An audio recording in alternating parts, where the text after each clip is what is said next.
They saw him step onto the plane, and in an instant, they decided exactly who he was. Not a businessman, not a paying first-class passenger, not someone who belonged. Just an old black man taking up space where they thought he shouldn't be. The stares came first, subtle, lingering just a second too long. Then the whispers, the quiet chuckles behind perfectly manicured hands. The dismissive glances from flight attendants who served others with a smile but barely acknowledged him. And then came the real humiliation. Every step of the way, they made sure he knew. They thought he was beneath them. His seat questioned. His presence mocked. His every move turned into an inconvenience. The more he endured, the worse it got. They wanted him gone, out of their first-class bubble, away from their luxury, their privilege. And one way or another, they were going to make that happen. But what they didn't know, what none of them even considered, was that the man they were trying to tear down was someone they should never have crossed. Because before this flight was over, they wouldn't just regret their words. They would regret ever laying eyes on him. If you're ready to see justice take flight, hit that like button, subscribe, and comment below. Where are you watching from? What would you have done in his place? Buckle up. This is one flight they'll never forget. Arthur Johnson walked into the first-class cabin with quiet dignity, his polished shoes tapping softly against the plush carpeting. Dressed in a tailored navy suit, his silver hair neatly trimmed, and a leather briefcase in his other hand. He carried himself with the grace of a man who had seen the world. Yet, despite his commanding presence, the moment he stepped past the dividing curtain separating first class from the rest of the plane, eyes turned toward him, some in curiosity, others in thinly veiled judgment. Emily Carter, lounging comfortably in seat 2A, sipped her champagne as her lips curled into a smirk.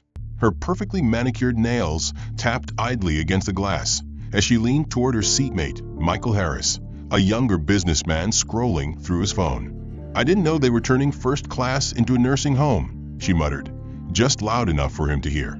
Michael chuckled, glancing at Arthur, who carefully navigated the aisle with his cane. "Hope he doesn't slow down the service.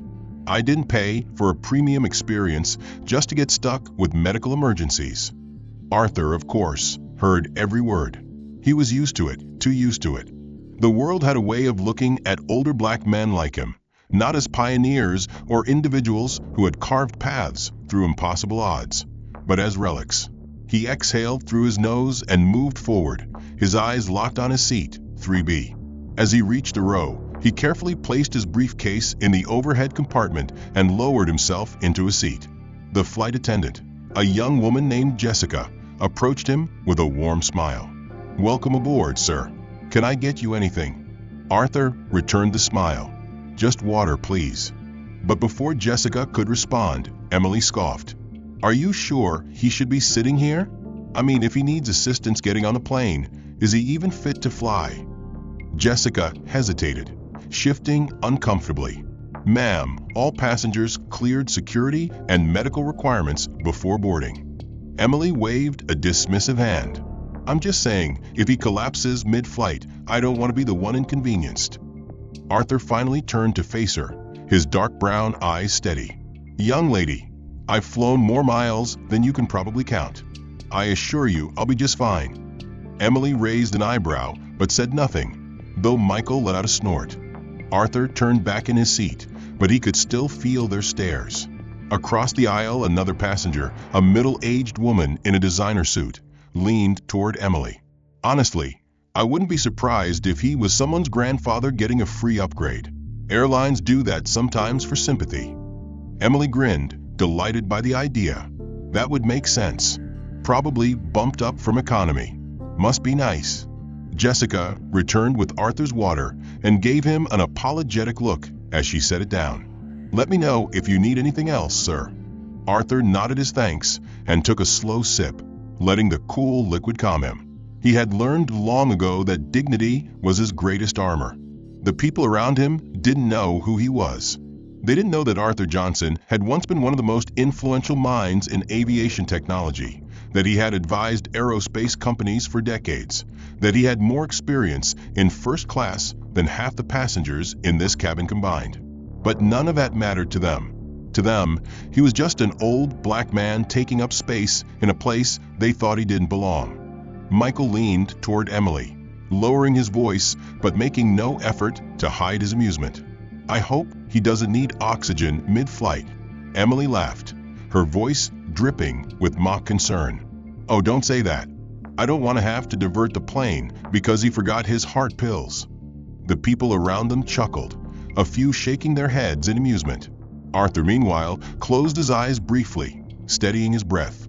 It was just another flight, just another day of enduring ignorance disguised as casual conversation. Then, the pilot's voice crackled over the intercom. "Ladies and gentlemen, welcome aboard Flight 317 to New York. We'll be departing shortly. Please ensure your seatbelts are fastened." Arthur opened his eyes and looked out the window.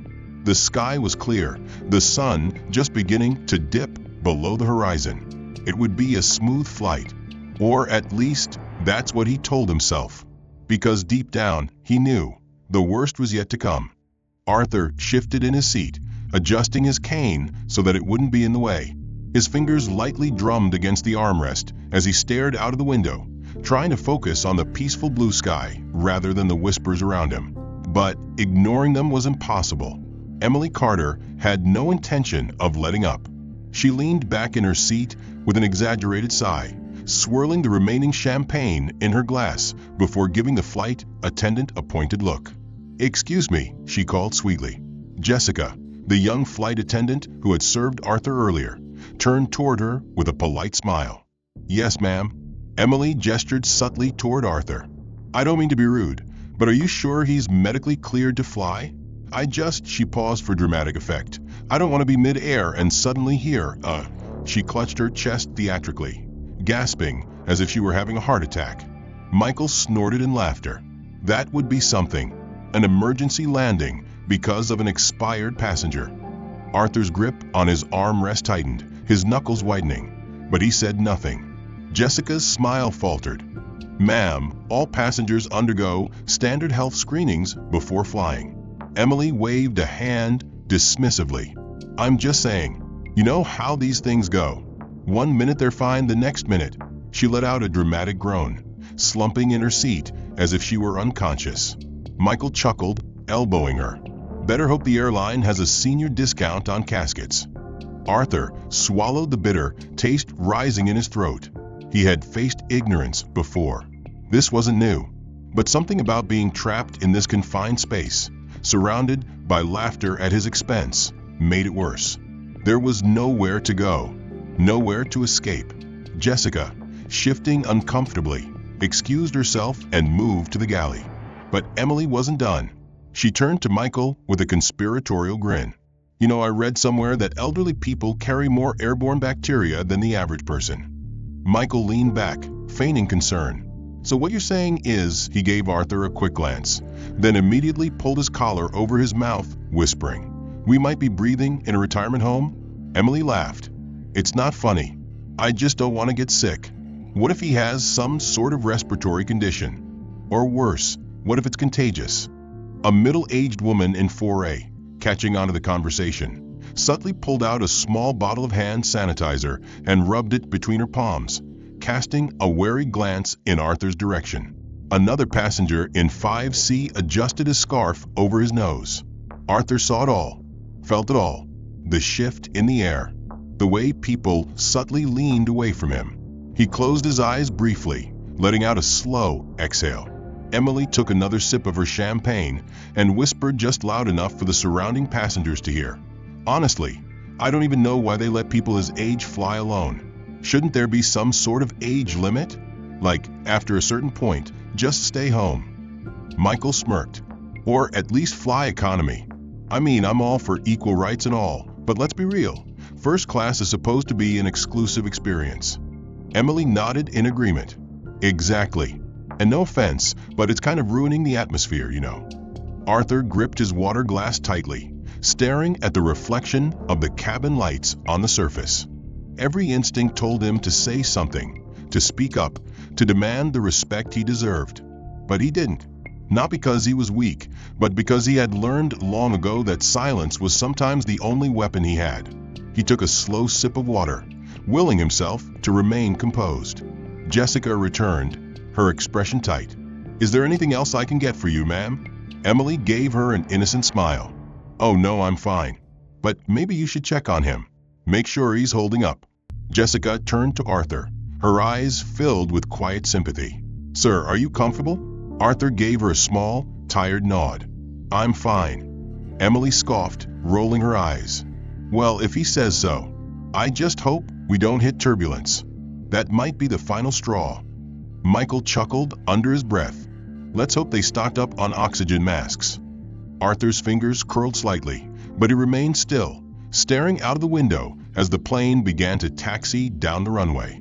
The laughter, the whispers, the weight of their cruelty pressed down on him, but he took it all in silence.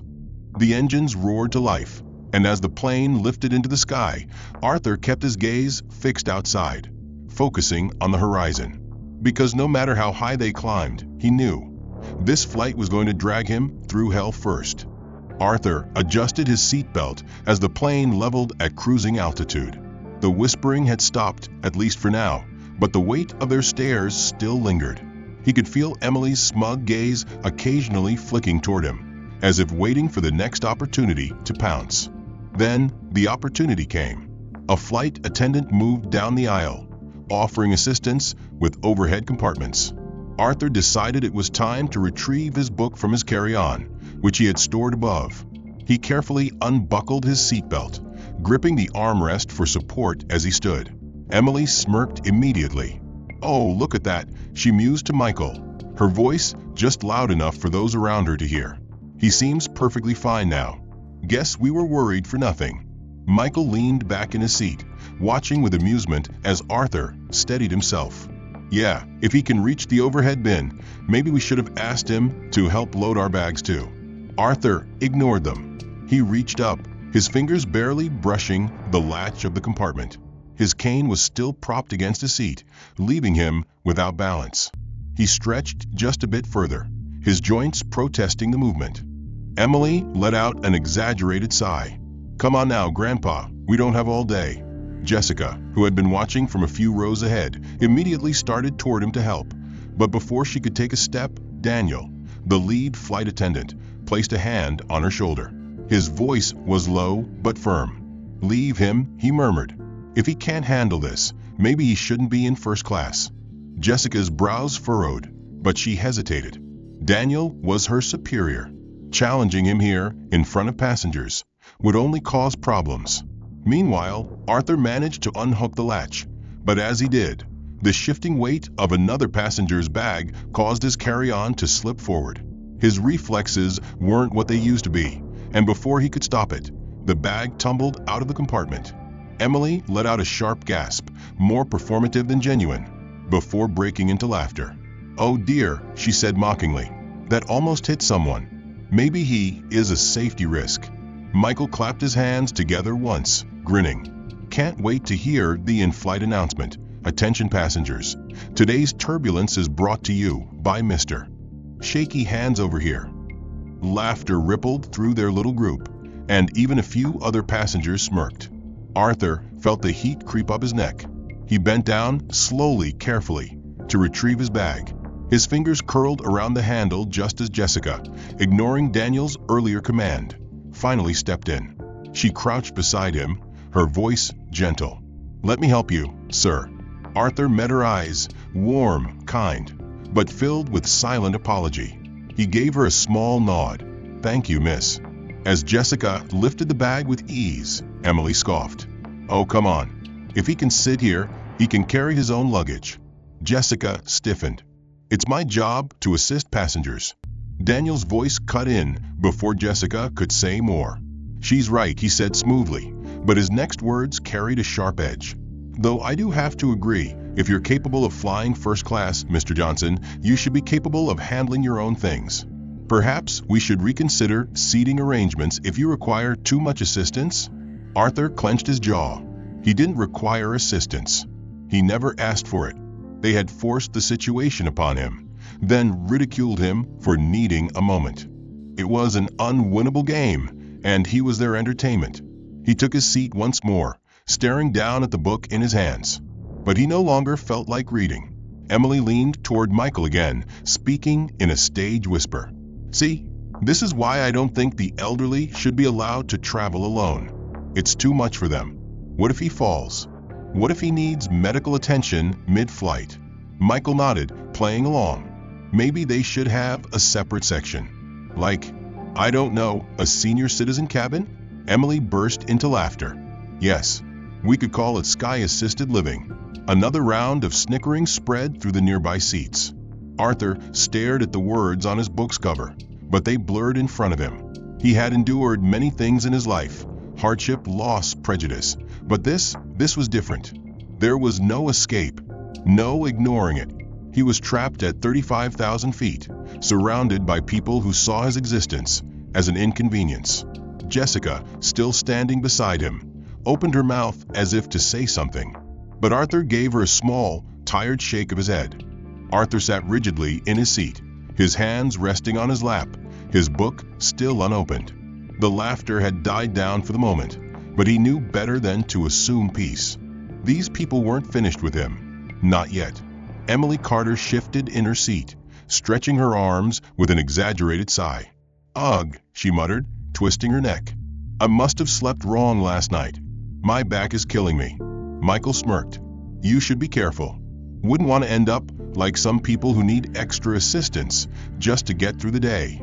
Emily giggled, then suddenly gasped as her designer handbag accidentally slipped from her lap, landing on the floor beside Arthur's feet. She made a show of groaning, pressing a hand to her lower back. "Oh no," she sighed dramatically. "I'd pick it up, but my back is just so stiff." She turned to Arthur with a sugar-coated smile. "Would you mind, sir?" Arthur's fingers twitched. He knew what this was. He had been around long enough to recognize a trap when he saw one. His mind raced through his options. If he ignored her, she'd accuse him of being rude. If he refused, she'd twist it into another insult about how he wasn't a gentleman. And if he complied, if he reached down and retrieved her bag, she would humiliate him in a different way. Checkmate, no matter what he did. He inhaled slowly, then wordlessly leaned down to pick up the handbag. His knees ached as he bent forward, but he ignored the discomfort. He just needed to get this over with. The moment his fingers closed around the strap, Michael let out an exaggerated laugh. "Well, would you look at that? First-class service at its finest." Emily giggled, reaching out to take the bag from Arthur's hand. "Why, thank you, sir," she cooed, flashing a patronizing smile. "Such a kind man." Arthur kept his expression neutral as he sat back up. But inside, something in him twisted. A man across the aisle, a middle-aged executive in a navy suit, chuckled under his breath. If he's already bending down for bags, maybe the airline should hire him as a flight attendant. Another passenger, a younger woman with a tablet in her lap, snorted. Or at least give him a discount on his ticket. He's practically working for it. Arthur clasped his hands together, staring down at the wrinkles on his knuckles.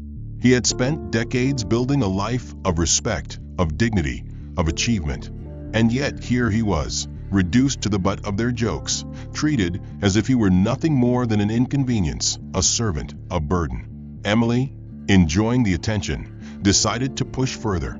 She picked up a napkin from her tray table and accidentally dropped it. Arthur saw it fall. He stared at it, then slowly lifted his gaze to meet Emily's eyes. She tilted her head, smirking. "Oops. Silly me. Could you?" She gestured lazily toward the napkin. Michael bit his lip, clearly trying to hold back laughter. "Don't make the poor guy work too hard, Em. He might pull something." Arthur exhaled through his nose. He had endured many things in his life. Racism, prejudice, hardships he rarely spoke of. But nothing quite stung like this. The slow, calculated dismantling of his dignity, piece by piece, in front of an audience that relished his humiliation. Jessica, the young flight attendant, had been watching from the galley. Her jaw was tight, her hands clenched at her sides. She opened her mouth to intervene, but before she could, Daniel, the lead flight attendant, appeared beside her. "Let it go," he muttered. Jessica turned to him, incredulous. "They're treating him like..." Daniel cut her off with a sharp look. And? He's not complaining, is he?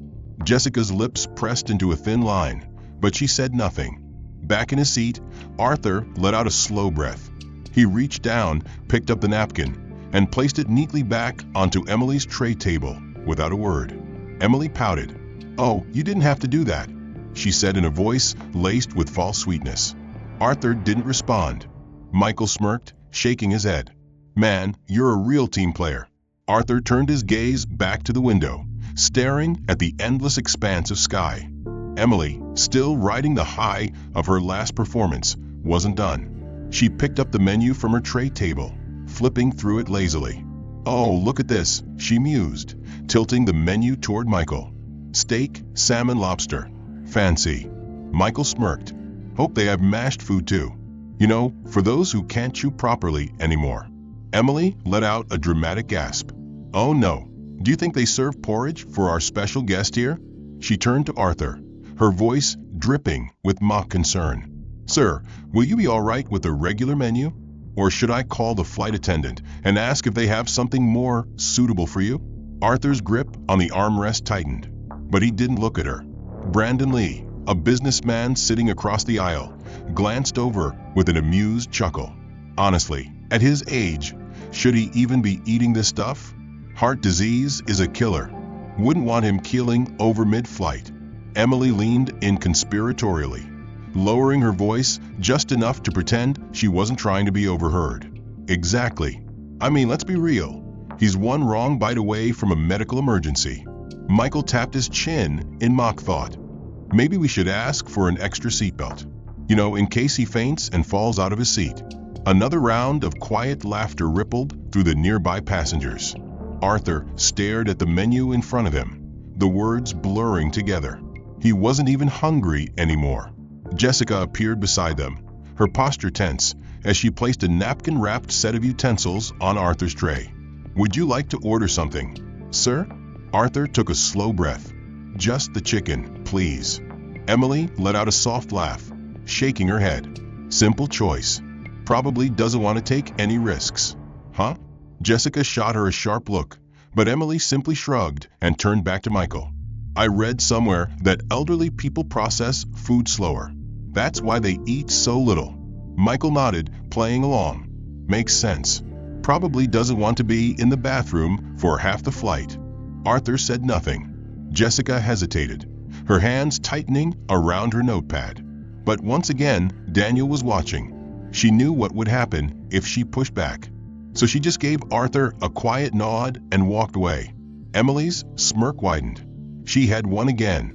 Arthur reached for his glass of water, his hand steady, controlled. But when he lifted it to his lips, Emily suddenly let out a loud gasp, clutching her chest. "Oh my God, that scared me," she exclaimed, pressing a hand to her heart. Michael blinked. "What?" Emily pointed at Arthur. "For a second, I thought his hand was shaking. I was so sure he was about to spill that all over himself." Michael let out a laugh. "Damn, don't scare us like that, man. You all right?" Arthur set the glass down carefully. He could feel the heat crawling up his spine, pressing against his ribs. The humiliation burned, heavy and suffocating. Emily sighed dramatically. "I just don't want to be responsible if something happens, you know? We're stuck in a metal tube at 35,000 feet. It's not like we can just call an ambulance." Michael grinned. "Maybe they should have an age limit for first class. Like, if you're over 70, you need a medical clearance." Brandon, still watching from across the aisle, nodded in agreement. "Honestly, that's not a bad idea. You wouldn't let a sick person board a flight without a doctor's note. So why not the elderly?" Arthur closed his eyes for a moment, inhaling slowly. They weren't just mocking him anymore.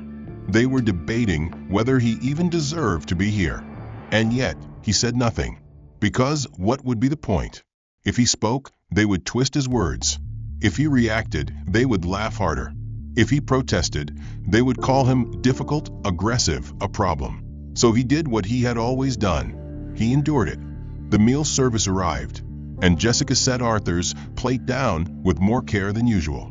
He noticed the slight tremble in her hands, the way her lips pressed together like she was holding something back. But she said nothing, and neither did he. Emily cut into her steak with exaggerated delight. Nothing like a perfectly cooked meal at 35,000 feet, she sighed. Then, glancing at Arthur's plate, she smirked. Sir, I hope it's not too tough for you.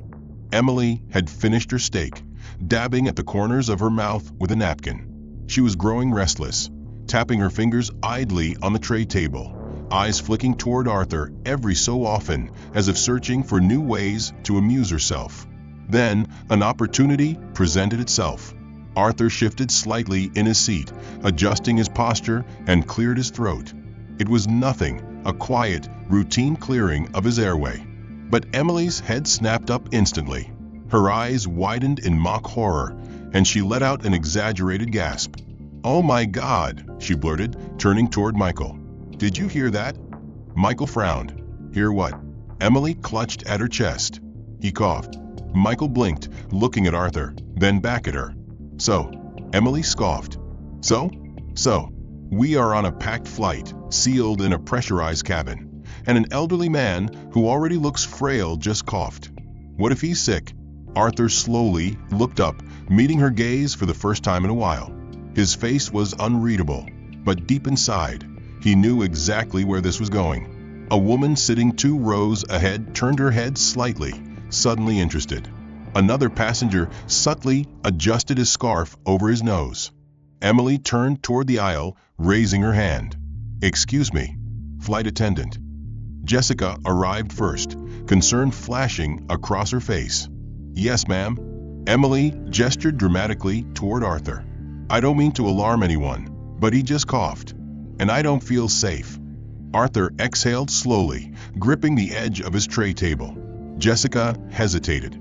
"Ma'am, a single cough isn't necessarily." "I don't care," Emily cut in sharply. "We're on a flight. If he's sick, that's a danger to everyone here." Michael leaned back in his seat, shaking his head. "I mean, she's got a point. He's been looking weak this entire time. Maybe he's not feeling well." Brandon, the businessman across the aisle, smirked. Probably too proud to admit it, but if he's not up to it, he shouldn't be here. Jessica's hands clenched into fists at her sides. And then, before she could say anything further, Daniel stepped in. The lead flight attendant always had a way of carrying himself like an authority figure, chin lifted just slightly higher than necessary, a sharpness in his gaze that made passengers sit up straighter. But when he looked at Arthur, there was something else in his expression, something colder. "What's going on here?" he asked, voice firm.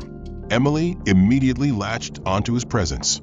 "This man just coughed," she announced, waving a hand toward Arthur, as if he were some sort of hazard. "We don't know if he's sick. I really don't think it's safe for the rest of us." Daniel turned toward Arthur. "Sir, are you feeling unwell?" Arthur held his gaze. "I'm fine." Daniel narrowed his eyes. "Are you sure about that?" Emily huffed. "Come on. He's barely eaten. He looks exhausted. And now he's coughing? He shouldn't be in first class if he can't even handle the flight properly." A murmur spread among the passengers.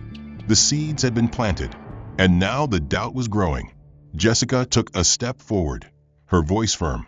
"Sir, do you need any medical assistance?" Arthur's fingers curled into a fist. His voice remained steady, unwavering. "No." Daniel inhaled deeply, as if considering something. Then he made his decision. "Mr. Johnson," he said smoothly, his tone laced with forced politeness, "I think it would be best if we moved you to a seat in the main cabin, just as a precaution." Jessica's eyes widened. "What?" "No, he hasn't." Daniel turned toward her, his expression sharp. "I said it would be best." Arthur closed his eyes briefly, letting the moment settle. He could feel it, the weight of all those stares pressing against him. Arthur gripped his cane tightly, his knuckles paling as he rose from his seat. His movements were slow, deliberate, not because of weakness, but because he knew that every second of hesitation would be scrutinized, every flicker of defiance twisted against him. He didn't look at Emily, didn't acknowledge the satisfied smirk on Michael's face, or the way Brandon barely concealed his amusement. Daniel led the way down the aisle, his posture stiff with authority. The murmurs of the other passengers followed Arthur like shadows, creeping and thickening with every step. I don't understand why he was even allowed in first class to begin with, a woman whispered to her husband. Probably one of those diversity policies, the man muttered back. Arthur clenched his jaw, his step steady. His dignity, though bruised, remained intact. But then, as he passed by, Emily let out a loud, exaggerated gasp. "Oh no," she breathed dramatically. "Wait, are we sure he's okay to be walking alone?" Michael chuckled. "Good point. What if he just collapses, or forgets where he's going?" A small laugh rippled through the cabin. Arthur paused, his grip tightening on his cane. He could feel it, the last shred of his patience fraying. Jessica, the only attendant who had shown him any kindness, took a hesitant step forward. "Sir, if you need help—" "I don't," Arthur said quietly, forcing himself to meet her gaze instead of the hungry stares of those who wanted him to break.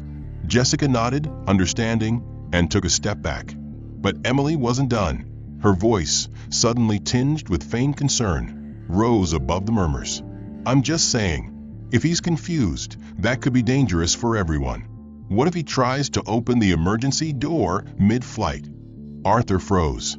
A shift went through the cabin, an almost imperceptible change in the way the passengers regarded him. Where before they had simply found him an inconvenience, now a new thought had taken root. Was he a danger? "I mean, you never know with old people," Brandon added, shaking his head. "One moment they're fine, the next, whoosh."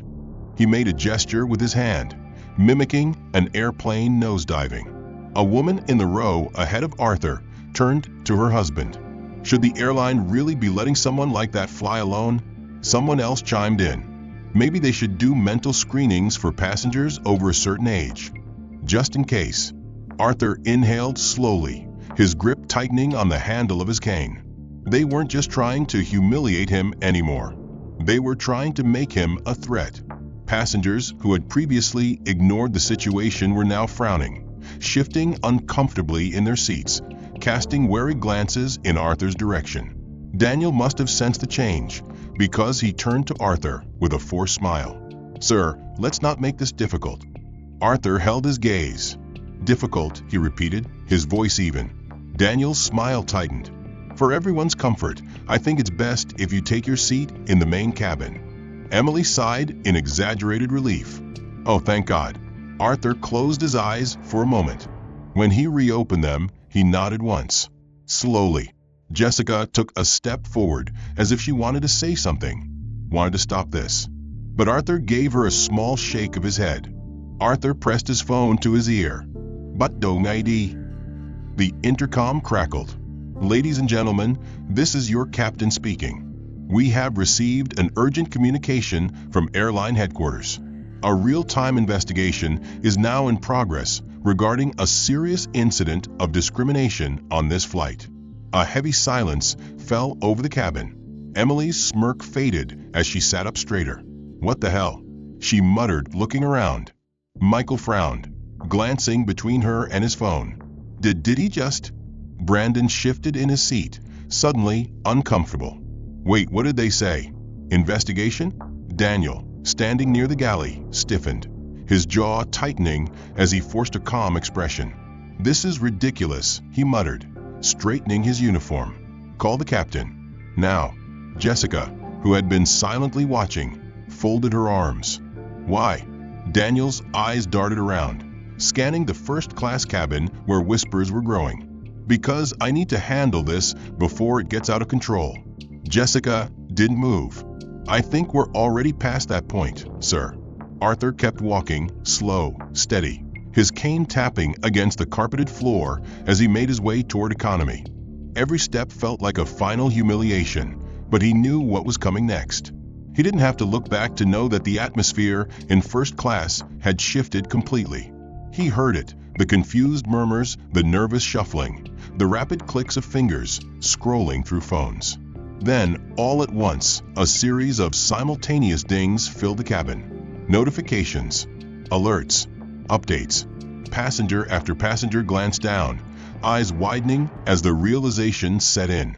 Live footage leaks from first-class section of Flight 319 discrimination allegations under investigation. Attached to the article was a video, a crystal-clear recording. A single clip that started with Arthur's calm, weary voice. "If that's what you think is best." The camera then panned. Emily, her smug grin frozen in time. Michael, sneering in amusement. Brandon, shaking his head as he mocked. Daniel, standing over Arthur with authority, making his final ruling. Every word, every insult, every condescending laugh. Captured, documented, broadcast. And now, the whole world was watching. Emily's face drained of color as her fingers scrambled over the screen, scrolling through comments, through thousands of reactions flooding in real time. "No," she whispered. "No, no, no." Michael gripped his phone, his throat tightening. "Holy shit." Brandon exhaled sharply, shifting in his seat. "This can't be real." Daniel's nostrils flared as he turned toward Arthur, his professional mask slipping for the first time, revealing something that looked eerily close to panic. Jessica simply watched, quiet, satisfied. Arthur finally stopped walking. He turned slowly, deliberately, meeting each of their eyes in turn. He said nothing. He didn't need to. The weight of consequence settled over the cabin, pressing against those who had laughed at his expense, suffocating those who had treated him as lesser. Emily's hands trembled as she typed furiously on her phone. "This is out of context. This is fake." But no one was listening. Michael ran a hand through his hair, looking around as if expecting someone to step in, to undo what had already been done. Brandon slumped in his seat, shoulders tense. Daniel, ever the professional, straightened his posture, trying to regain control. "Ladies and gentlemen," he began, voice measured, but it cracked slightly. "Please remain calm. This situation is being handled internally." But no one was looking at him anymore. Their eyes were on their phones, on Arthur, on the truth they had ignored just moments ago. A woman in seat 4B, who had previously chuckled along with Emily's remarks, suddenly looked horrified as she scrolled through the video. The man in 3A, who had smirked when Arthur had been forced to pick up Emily's napkin, now shifted uncomfortably, as if realizing, too late, that he was complicit. The judgment, the amusement, the casual cruelty, all of it was laid bare. And Arthur? He simply stood there, the silence no longer his burden to carry, but theirs. Emily's hands trembled as she tapped furiously on her phone, her breathing shallow as she scrolled through the hundreds, no thousands, of comments flooding the video. "This isn't fair," she muttered, her voice barely above a whisper. Then louder, more desperate. "This is out of context. This is fake." No one responded. No one even looked at her. The cabin was eerily quiet now, the weight of reality settling in like a dense fog. Michael rubbed his temples, muttering under his breath, "This can't be happening." Brandon exhaled sharply, gripping his armrest, his face pale. Daniel, always the professional, stood rigid, his lips pressing into a thin line as he attempted to regain composure. "Ladies and gentlemen," he started, but the usual authority in his voice wavered. "I assure you, this matter is being handled internally. There's no need for further concern." But no one was listening. Their eyes were locked on their screens, on the comment sections, on the headlines now flashing across news feeds. Arthur stood still, his cane resting lightly in his grip, his expression unreadable. He had felt the weight of their words for the entire flight, the quiet cruelty, the laughter at his expense. But now the weight had shifted. It was on them. The whispers in the cabin were no longer about him, but about the fallout. Someone gasped. Then another. The murmurs grew louder, tinged with a new emotion, fear. Emily's phone nearly slipped from her grasp as she stared at the screen, her entire body stiff. "No," she whispered again, but this time it wasn't a denial. It was horror. Michael peered at his own phone, eyes scanning frantically before he froze. He turned toward Emily, voice shaking. Do you know who he is?" Emily didn't answer, her throat dry, her mouth slightly parted as she read the words staring back at her. "Arthur Johnson, billionaire philanthropist, and aviation pioneer subjected to discrimination on Flight 319. Daniel inhaled sharply, his fingers twitching at his sides. Jessica's lips parted slightly as she processed what was happening. Michael let out a nervous chuckle, but there was no amusement behind it. No way. Brandon, who had spent the entire flight adding to the mockery, was now motionless, staring blankly at the seat in front of him as if trying to disappear. Emily finally looked up from her phone, her mouth opening and closing as if words were failing her. He's lying, she said weakly, but even she didn't believe it.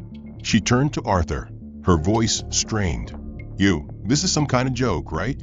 Arthur tilted his head slightly, his gaze unwavering. Do I look like I'm joking? His voice was calm, steady, devastatingly sharp. Michael swallowed hard, his confidence evaporating. This isn't real. If you're him, then he stopped mid-sentence because he knew the answer.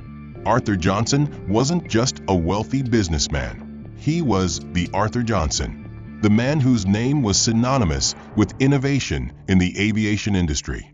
The man who had invested billions into air travel safety, customer experience, and pilot training programs. The man whose company had a controlling stake in the very airline they were flying with. Brandon let out a low, shaky exhale. "Oh, we're screwed," he muttered under his breath.